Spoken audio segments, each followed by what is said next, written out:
Good morning students, welcome in Urmila Devi PG College. Today we discussed about perfectly inelastic collision in one dimension. This topic is BSc first year physics paper first and unit first. तो आज हम पूर्व अप्रत्यास्थ संघट्ट क्या होता है one dimension अर्थात एक बीमी case में, तो इसके बारे में हम अध्ययन करेंगे।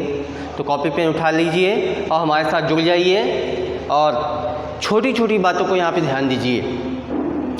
तो हेडिंग लगा लीजिए सबसे पहले, perfectly inelastic collision in one dimension. Perfectly inelastic collision in one dimension. तो परफेक्टली इनइलास्टिक कोलिजन क्या होता है कि परफेक्टली इनइलास्टिक कोलिजन होता है जब कोई दो पार्टिकल, कोई दो बॉडी एक दूसरे से कोलाइड करें और एक दूसरे से स्टिक हो जाए, चिपक जाए। जब एक दूसरे से स्टिक हो जाएंगे, चिपक जाएंगे, उसको हम बोलते हैं परफेक्टली इनइलास्टिक कोलिजन। तो यहाँ पे इसका डेफिनेशन लिख लीजिए। A collision are said to be perfectly inelastic collision if यदि, मतलब कि एक कोलिजन जो होगा परफेक्टली इनइलास्टिक कब होगा, इफ़ मतलब यदि जो उसका पार्टिकल्स है, इफ़ द पार्टिकल स्टिक, यहाँ पे if the particle stick permanently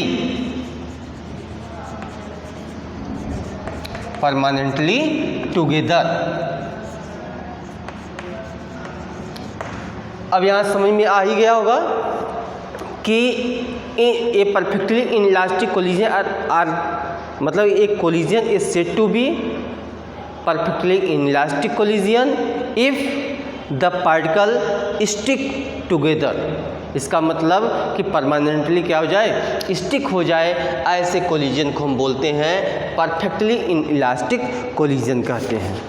तो इनइलास्टिक कोलिजन में, इनइलास्टिक कोलिजन के केस में हमें देखते हैं कि मोमेंटम जो होता है वह कंजर्व होता है, जबकि एनर्जी जो होता है वह कंजर्व नहीं होता है। कोलिजन के केस में आफ्टर कोलिजन, बिफोर कोलिजन जो उसका मोमेंटम होता है, लीनियर मोमेंटम होता है, वो ऑलरेडी कंजर्व होता है। जबकि इनइलास्टिक कोलिजन के केस में जो उसका काइनेटिक एनर्जी होता है वो कंजर्व नहीं होता है। तो यहाँ पर हम देख लेते हैं कि हम मान लेते हैं कोई दो पार्टिकल्स हैं या कोई दो बॉडी है, इसका मास क्या है, m1 है, इसका मास m2 है। कोई दो बॉडी है कोई दो पार्टिकल है, इसका मास क्या है, m1 और m2 है, और इसका वेलोसिटी u1 है और इसकी वेलोसिटी क्या है, u2 है। ये तो सिंपली दो बॉडी हैं और इनिशियली कंडीशन में जो इसकी वेलोसिटी है u1 है और u2 है।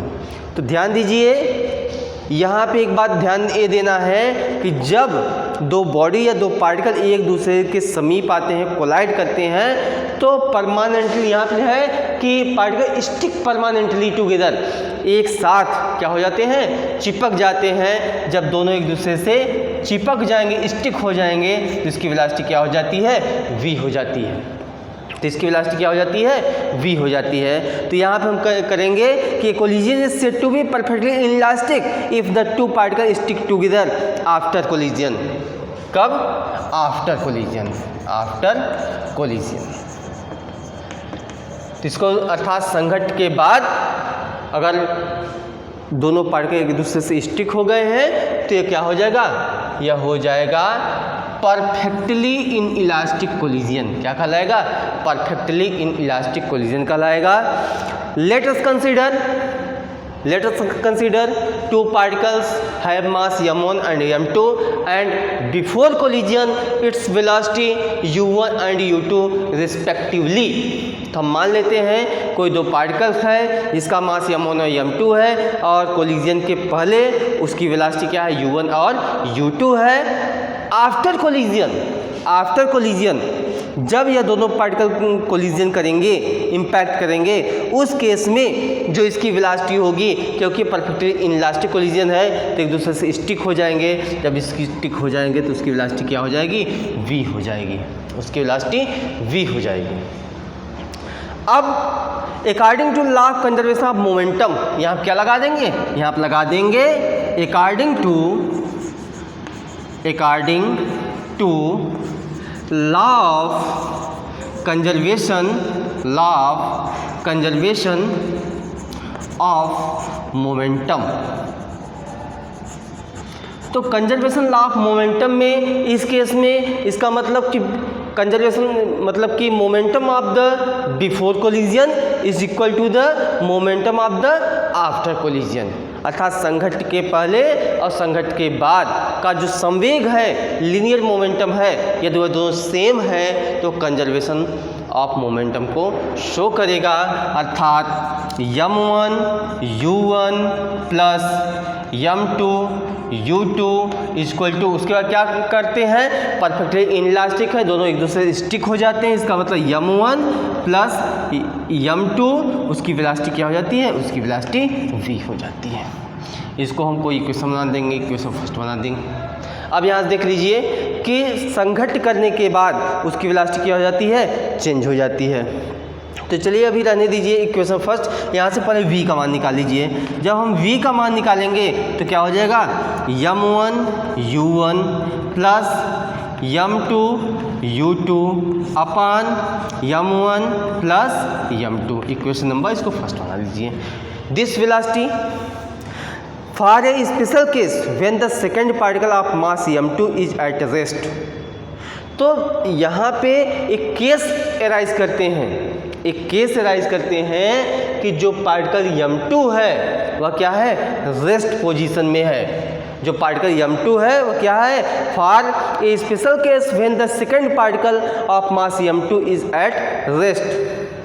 इफ यदि m2 एट रेस्ट, जब m2 क्या होगा, रेस्ट में होगा, स्थिर अवस्था में होगा, देन तब क्या होगा, u2 इक्वल टू 0. तब उसकी वेलोसिटी u2 क्या हो जाएगी, तब उसकी वेलोसिटी u2 0 हो जाएगी. Then equation first. अब इक्वेशन फर्स्ट से देखेंगे तो यहाँ से हो जाएगी v equal to m1 u1 upon m1 plus m2. इसको इक्वेशन नंबर 2 बना देंगे. जब यहाँ पे m2 को हमने रेस्ट में रखा तो u2 इक्वल टू 0 हो जाएगा. तो यहाँ पे u2 इक्वल टू हमने 0 कर दिया तो v इक्वल टू क्या मिल गया, m1 u1 upon m1 plus m2. m1 u1 बराबर m1 प्लस m2. तो यहाँ पे लॉस ऑफ काइनेटिक एनर्जी, पहले आप इसको इतना नोट कर लें, इक्वेशन फर्स्ट और सेकंड इसको डाल दें, फिर हम आगे आपको बताते हैं. इसको आप नोट करें. इक्वेशन 2 आप लोगों ने नोट कर लिया. उसके बाद हम निकालते हैं लॉस ऑफ काइनेटिक एनर्जी. क्योंकि जब दो पार्टिकल्स हैं m1 और m2, इसकी वेलोसिटी u1 है, इसकी वेलोसिटी क्या है, u2 है, और जब दोनों एक दूसरे से कोलिजन करते हैं तो स्टिक परमानेंटली, इसकी वेलोसिटी क्या हो जाती है, v हो जाती है. अभी हमने एक केस राइज किया कि जब u2 इक्वल टू क्या है, 0 है, इसका मतलब मास m2 जो है वह रेस्ट में है, वह पार्टिकल सेकंड पार्टिकल जो है रेस्ट में है, तो u2 इक्वल टू 0 हो जाएगा. यहाँ से v का हमने मान निकाल लिया. अब निकाल लीजिए लॉस ऑफ काइनेटिक एनर्जी. तो इसका मतलब कि क्या हो जाएगा, लॉस ऑफ, जब काइनेटिक एनर्जी निकालते हैं तो kinetic energy before collision, kinetic energy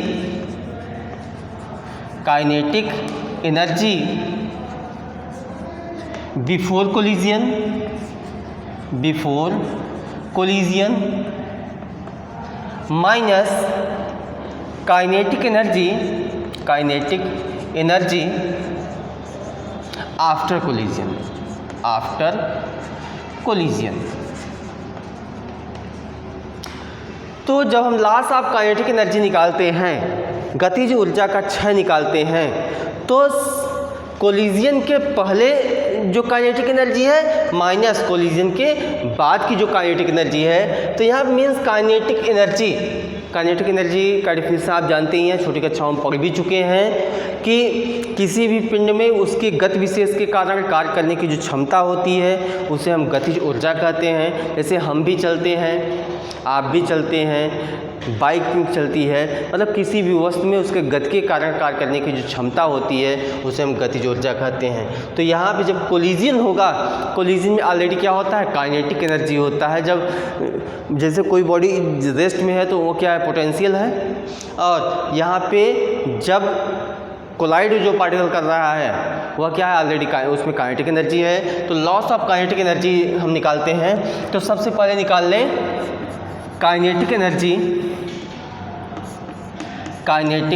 energy before कोलिजियन।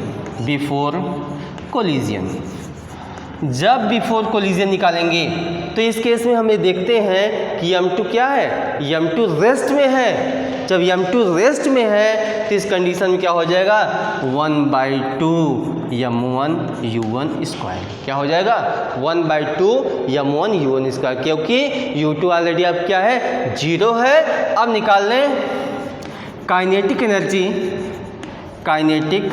Energy after कोलिजियन। इसका मतलब संघट के बाद की जो ऊर्जा होगी, जो संघट के बाद की ऊर्जा होगी वह क्या होगी, वही यह काइनेटिक एनर्जी। यहाँ पे देखिए तो हो जाएगा 1/2 m1 plus m2 v square. क्या हो जाएगा, m1 plus m2 v square.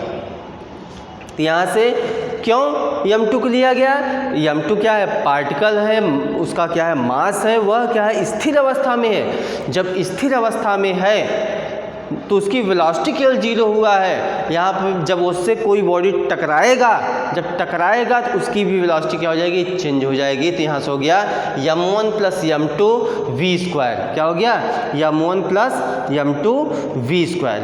अब क्या करेंगे, जो हम निकाले थे इक्वेशन सेकंड में, जो वैल्यू निकाले थे v के स्थान पर वही हम क्या कर देंगे, रख देंगे। यहाँ लिख दीजिए फ्रॉम इक्वेशन सेकंड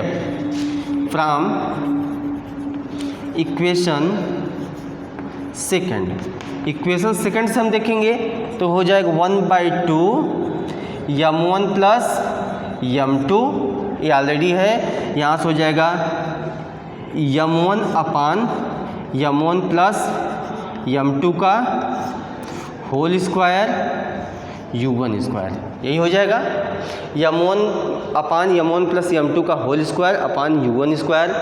अब इसको हम सॉल्व कर सकते हैं, इसको सॉल्व करेंगे तो हो जाएगा 1/2 m1 plus m2 into m1 square upon m1 plus m2 का whole square into u1 square.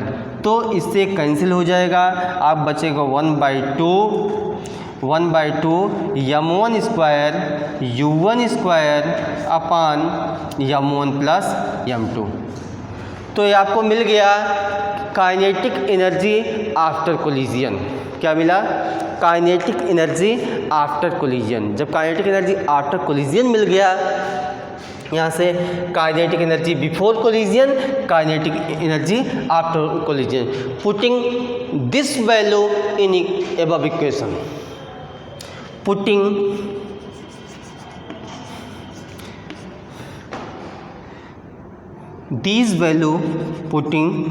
these value in above।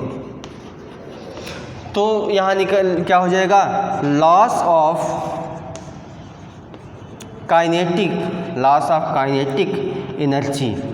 जब लॉस ऑफ काइनेटिक एनर्जी निकालेंगे तो काइनेटिक एनर्जी बिफोर कोलिजन कितना है 1/2 m1u1 स्क्वायर माइनस ये मिल गया 1/2 m1 square u1 square upon m1 plus m2। क्या मिल गया m1 प्लस m2 मिल गया। अब आप देख सकते हैं कि दोनों में कॉमन क्या है, दोनों में कॉमन है 1/2 m1 u1 स्क्वायर। क्या कॉमन है 1/2 m1 u1 स्क्वायर, यहाँ बचा 1 माइनस m1 अपान m1 प्लस m2। क्या कॉमन है 1/2 m1 u1 स्क्वायर कॉमन है, तो यहाँ मिला 1 माइनस m1 अपान m1 प्लस m2। इसको हम लिख सकते हैं 1/2 m1 u1 स्क्वायर, तो ये हो जाएगा m1 plus m2 minus m1 अपान m1 प्लस m2। तो यहाँ से m1 से m1 कैंसिल हो गया, m1 से m1 क्या हो गया कैंसिल हो गया, तो आपको मिल गया, इसको आप इतना नोट कर लें, फिर हम सीधा ऊपर चलते हैं। पहले आप इसको इतना नोट करें, नहीं तो आपको वैसे भी इसका जो PDF है, इसका PDF आपको आपके कॉलेज के ऐप पे मिल जाएगा, वहाँ से भी आप नोट कर सकते हैं, यहाँ से भी आपको हम बताते हैं दिखाते हैं, क्योंकि नीचे थोड़ा सा कट रहा है, ये आपको असुविधा हो रही है, हम समझ सकते हैं, फिर भी हम आपको ऊपर से फिर से लिखा देंगे, बता देंगे, तब तक इसको जो जितना दिख रहा है उसको आप नोट कर लें। इसको देख लें कि जो हमको लॉस ऑफ काइनेटिक एनर्जी निकालना है, kinetic energy before collision minus kinetic energy after collision. Kinetic energy before collision, kinetic energy after collision. तो यहाँ से हम देख सकते हैं कि ये जो वैल्यू है kinetic energy before collision, kinetic energy after collision. अब यहाँ से loss of kinetic energy, loss of kinetic energy equal to, इन दोनों में 1/2 m1 u1 स्क्वायर कॉमन है, तो 1/2 m1 u1 स्क्वायर हम कॉमन ले लेते हैं, तो 1 माइनस यहाँ बचेगा m1 अपान m1 प्लस m2। क्या बचेगा 1 माइनस m1 अपान m1 प्लस m2। अब देखिए इसको हम इस प्रकार लिख सकते हैं 1/2 m1 u1 स्क्वायर, ये हो जाएगा m1 plus m2 minus m1 अपान m1 प्लस m2। अब यहाँ से m1 क्या हो जाएगा कैंसिल हो जाएगा, जब यहाँ कैंसिल हो जाएगा बचेगा 1/2 m1 m2 u1 square upon m1 plus m2। ये मिल गया आपको loss of kinetic energy, loss of kinetic energy. इसका मतलब ये है कि गतिज ऊर्जा का क्षय, जो गतिज ऊर्जा का क्षय है, इसका मतलब विच is always a positive quantity. यहाँ लिख ले, ये ध्यान दीजिए यहाँ पे निगेटिव क्वांटिटी नहीं है, इसको हम लिख सकते हैं 1/2 m1 u1 स्क्वायर, ये हो गया m2 अपान m1 प्लस m2। लिख दीजिए which is always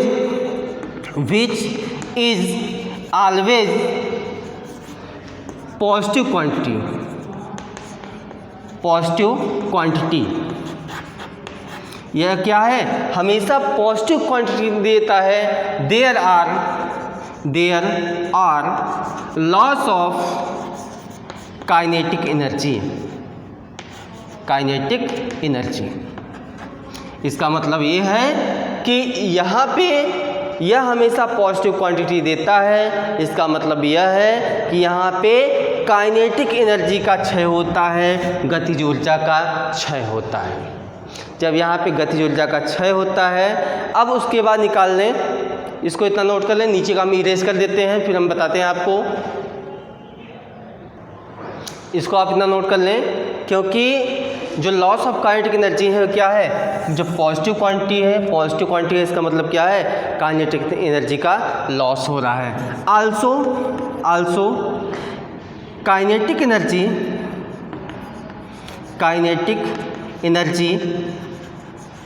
after collision upon kinetic energy before collision. यहाँ से देख लें, kinetic energy after collision upon kinetic energy before collision. Kinetic energy after collision, जो आफ्टर कोलिजन काइनेटिक एनर्जी है वह मिला था 1/2 m1 square u1 square upon m1 plus m2। क्या मिला था, 1/2 m1 स्क्वायर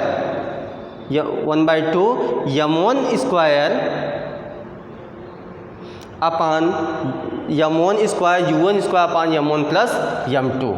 और यहाँ से kinetic energy before collision 1/2 m1 u1 square. अब यहाँ से 1/2 से 1/2 कैंसिल हो गया, इसको हम लिख सकते हैं कि m1 square u1 square upon m1 u1 square, ये हो गया m1 प्लस m2। अब यहाँ से देखिए, u1 स्क्वायर से u1 स्क्वायर कैंसिल, एक m1 से एक m1 कैंसिल, तो मिल गया आपको m1 अपान m1 प्लस m2। क्या मिल गया, m1 upon m1 plus m2 which is less than unity. अगर देखा जाए तो which is less than unity. यह क्या है, यह एक से कम है। जब यह एक से कम है तो इसका मतलब यह प्रदर्शित करता है showing that kinetic energy after collision is always less than kinetic energy before collision. इसका मतलब कि जो संघट्ट के बाद की गतिज ऊर्जा है वह संघट्ट के पहले की गतिज ऊर्जा से कम होती है। Showing that kinetic energy after collision which is less than unity. यहाँ हम लिख दें, इसको आप नोट करें, हम यहाँ लिख देते हैं, नोट कर लीजिए, विच शोइंग दैट या represents that kinetic energy after collision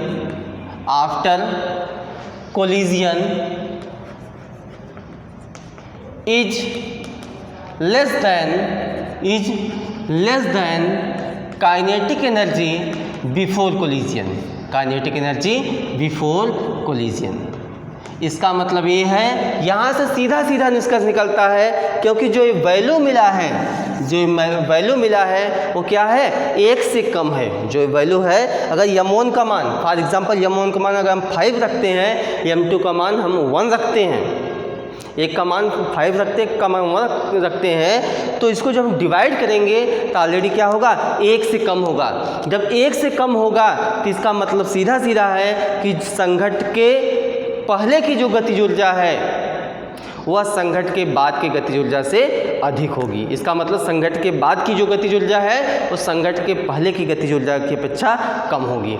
यह रिप्रेजेंट करता है perfectly inelastic collision in one dimension. तो यहाँ पे after collision before collision kinetic energy आपको मिल गया। जब यह पॉजिटिव क्वांटिटी आएगी, जब यहाँ पे पॉजिटिव क्वांटिटी आएगी तो वहाँ पे काइनेटिक एनर्जी का लॉस होगा। जब पॉजिटिव क्वांटिटी आएगी तो काइनेटिक एनर्जी का लॉस होगा, जब निगेटिव क्वांटिटी आएगी तो काइनेटिक एनर्जी गेन होगा। जब